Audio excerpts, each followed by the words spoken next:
There's one thing I've never quite understood about the huge change Bungie made to grenade cooldowns. If you remember, they were all recently separated to have varying lengths of cooldowns, with some even being nerfed or buffed since. But the one grenade that really stood out like a sore thumb for all this time until now is the Flux Grenade. Typically an Arc Strider Hunter only grenade which saw varying usage in the Crucible, it kinda got put on the back burner once its tracking was decreased and its base cooldown hit a whopping 3 minutes. But now that Arc 3.0 is here, all Arc grenades have been opened up to the masses, and that only means one thing. You may know what's coming, but once you see its raw electrifying power in play, granting near on instant abilities, ionic traces for days, and elemental wells coming from places you didn't even know existed, you'll never want to use anything else again.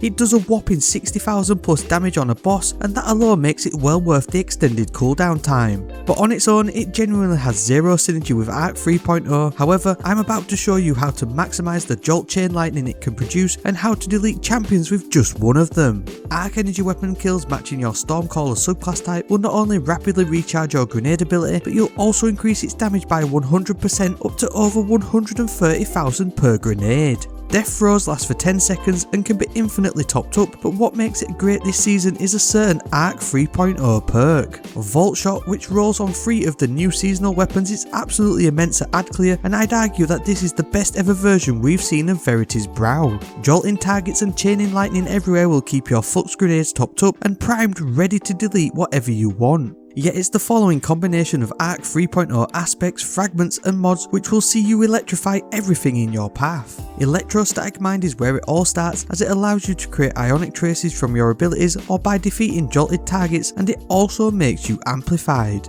Lightning Surge is going to give you that blink teleport in melee to also jolt targets, or you can just use the base ball lightning melee ability. Now this combination of fragments is where the fun begins, and if you've looked close enough you'll have seen 3 ionic traces prop from just one target. Spark of Shock is the main fragment which is going to allow your Flux Grenade to jolt targets, and it now also pairs perfectly with the Spark of Ions to create ionic traces on defeating jolted targets. Then with the Spark of Discharge, Arc Weapon Final Blows will also have a chance to create ionic traces too, rounding out the trifecta for maximum ability regen. We're not done there though, as the Spark of Amplitude will create an orb of power on rapidly defeating targets whilst amplified. This ties in because you'll want to use the Orbs of Restoration mod to grant energy to your lowest charged ability when collecting an orb of power, not to mention super energy for Chaos Reach, which if you haven't noticed also jolts targets. Elemental wells are next up, with ordnance and armaments which will create a bunch of these for you, and seeking wells will effectively turn them into ionic traces. Font of Wisdom or Might will work wonders, and you can also use Well of Ions for some bonus melee damage on top. Bad Amplitude is going to be top tier for endgame content, so chuck it on as well if you need it.